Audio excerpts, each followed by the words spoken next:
तुला माहिती आता मला कंटाळा आला, ही तक्रार तू करूच शकणार नाहीस असं मी काम शोधलंय तुझ्यासाठी. इतकं काम असेल ना तुला की तुला किटीकडे पण जायला वेळ मिळणार नाही. खरंच म्हणजे ते मी नंतर सांगेन. त्यासाठी मला आधी शुभूशी बोलावं लागेल. पण तू बघ ना मी शॉपिंग करून काय आणलंय ते. मी आले. हा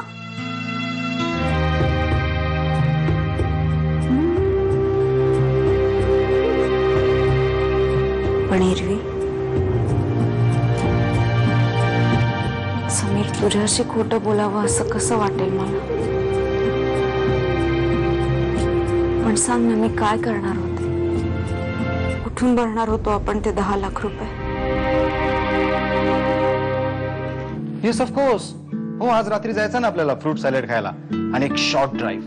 ओके, गुड बाय बेटा. बाय. सॉरी. No issues.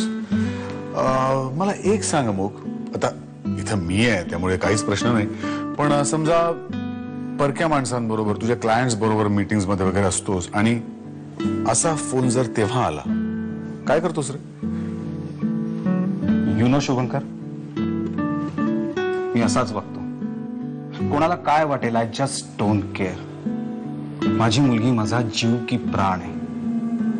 तुझं म्हणजे ना, हे बघ ते म्हणतात ना, माणसाला एकदा का कावीळ झाली की हिरवीगार झाडं सुद्धा पिवळी दिसायला लागतात. तसं आहे. हेच मी तुमच्याबद्दल सुद्धा म्हणू शकते. हो बरं बाई, चुकलं माझं. जा तू जा, आपली हात टेकले तुझ्या पुढे. हात टेका नाही तर हात उगारा, पण मी माझं कर्तव्य करणारच. मी शुभंकरशी आशू बद्दल बोलणारच आहे. अश्विनी बद्दल तुला काय म्हणायचंय नक्की मला कळलं नाही. माझ्या डोक्यात ना एक परफेक्ट प्लॅन आहे. त्या प्लॅनमुळे तू, मी, आशू आपण सगळे सुखी होऊ. सगळ्यांच्या सुखासाठी मला वाईटपणा घ्यावा लागला तरी चालेल, पण पुढचा अनर्थ तरी टळेल. अगं पण तू जरा. आता तर नोकरी सुद्धा सोडली तिनं आणि घरभर फिरत असते मदतीचा आव आणून.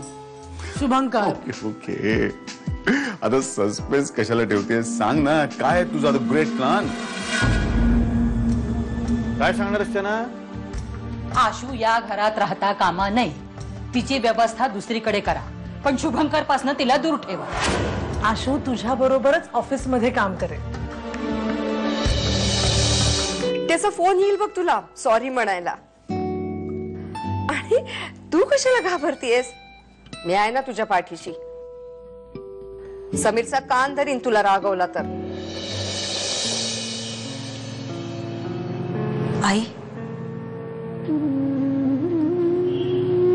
तुम्ही कायम माझ्या पाठीशी उभे राहाल ना, अगदी काहीही झालं तरी. आई म्हणतेस ना मला, त्यातच सगळं आलं. बर, ठेवू फोन? हात्या कुठे आहेत? अगं ती शुभंकरशी बोलते. हो का? मग मी थांबते. सगळे एकत्र असतानाच मला आशू बद्दल काहीतरी सांगायचं. आपण सगळं तिला देतोय की नाही? म्हणजे पैसे, कपडे लत्ते, खाणं पिणं, औषधं, नोकर चाकर, टीव्ही, सगळे लाड पुरवतोय आपण तिचे. मला काय वाटतं शुभंकर, यापुढं तिनं या घरात राहायचं नाही.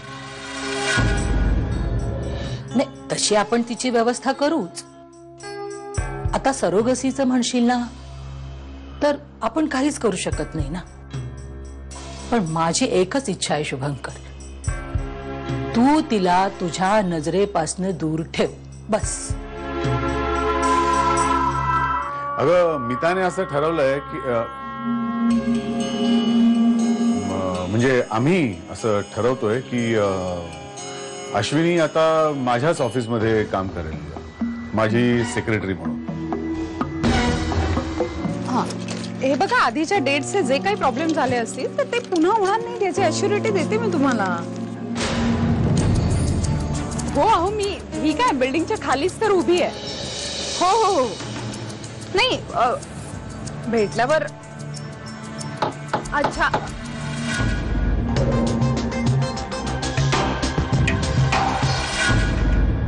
अनवय